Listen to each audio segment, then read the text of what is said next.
meets us at our point of need.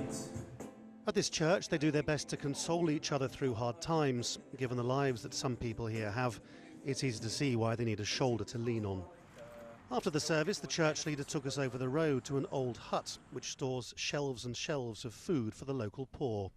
This stock, he told us, will disappear in a single day. People basically starving, people were coming up to me in the street, people were coming to the church on a Sunday saying, do you have any food? I have been in people's homes where the mother or the father have managed to feed the children, but they haven't eaten all weekend.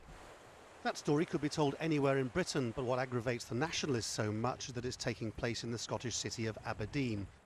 This, after all, is the energy capital of Europe, where the oil and gas workers earn a fortune and the displays of wealth are obvious.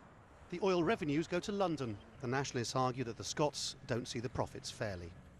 Opponents of Scottish independence have argued consistently that this country would genuinely struggle economically if it were to go it alone. They say that Scotland would probably have to put up with years of austerity, and yet the Scottish nationalists argue that in fact the opposite is true. They say that this country is naturally very wealthy, and to try to make that case they're looking increasingly to the evidence not from their neighbours to the south, but from their neighbours to the north. Turn right over the North Sea from Aberdeen and you get to Copenhagen. The capital of Denmark's become a sort of model for what the SNP sees Scotland's future as. Green energy as well as oil, tourism by the plane load, a society which spends a lot less on defence and a lot more on keeping people happy.